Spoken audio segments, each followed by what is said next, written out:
দুনিয়াতে পাঠিয়েছেন জাহান্নাম থেকে মানুষদেরকে ফিরিয়ে জান্নাতের দিকে নিয়ে যাওয়ার জন্য। জান্নাত আল্লাহ তাআলা মানুষের জন্যই বানিয়েছেন, আর জাহান্নামও আল্লাহ তাআলা মানুষের জন্য বানিয়েছেন। যার আমল ভালো সে জান্নাতে যাবে, আর যার আমল খারাপ সে চিরস্থায়ী ঠিকানা জাহান্নামের ভিতরে নিয়োজিত হয়ে যাবে। আল্লাহ পাকের রাসূল বর্ণনা করেন, জান্নাতের নাজ নিয়ামত এত সুবিশাল, এত সুন্দর, দুনিয়ার কোন চক্ষু জান্নাতের নাজ নিয়ামত কোনদিন দেখতে পারবে না। দুনিয়ার কোন চক্ষু দ্বারা কোন যত সুন্দর যে চক্ষু অনুমান করুক না কেন, জান্নাতের ভিতরে যখন মানুষ প্রবেশ করবে আর আফসোস করে বলতে থাকবে, দুনিয়াতে এত কিছু দেখেছি, এত সুন্দর, এত কিছু দেখলাম, কিন্তু জান্নাতের চাইতে এত সুন্দর তো আমরা দুনিয়াতে আর কোনো কিছু দেখি না। এখানে স্টেজ সৌন্দর্য মণ্ডিত করার জন্য গালিচা বিছানো হয়েছে। জান্নাত আল্লাহ তাআলা এত সুন্দর করে বানিয়েছেন। জান্নাতের গালিচা কি জানেন? জান্নাতের গালিচা হবে মাটি। জান্নাতের গালিচা কি? মাটি। মদিনার মাটি আল্লাহ তাআলা জান্নাতের ভিতরে গালিচা স্বরূপ বিছায়া দিবে। সুবহানাল্লাহ। মদিনার মাটি এত দামি কেন? আল্লাহ পাকের রাসূলের পায়ের সংস্পর্শে আল্লাহ তাআলা মদিনার মাটিকে দামি বানিয়ে দিলেন। কেমন দামি? ইমাম মালিক বর্ণনা করেন,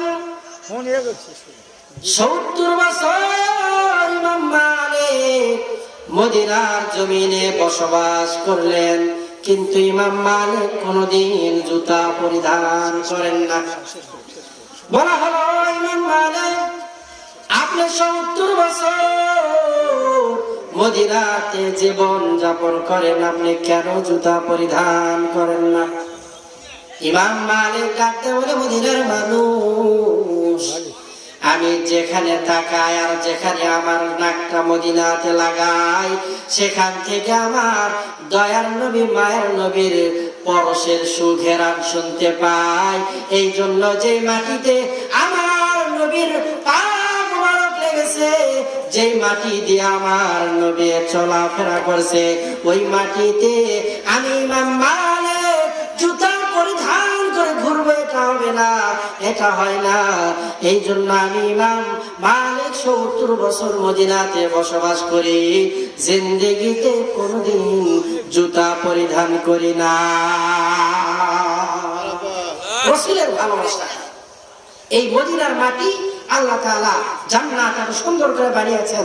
এরপরেও জান্নাতকে আল্লাহ তাআলা সৌন্দর্য মণ্ডিত করার জন্য মদিনার মাটি জান্নাতের ভিতরে গালিচা স্বরূপ বিছায়া দিবেন। আল্লাহু আকবার। এজন্য আসুন, রাসূলের সংস্পর্শে মাটি দামি হয়ে গেছে।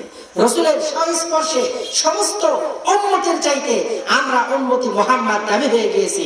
রাসূলের সংস্পর্শে সমস্ত কিতাবের চাইতে মহাগ্রন্থ পবিত্র কোরআনুল কারীম দামি হয়ে গিয়েছে।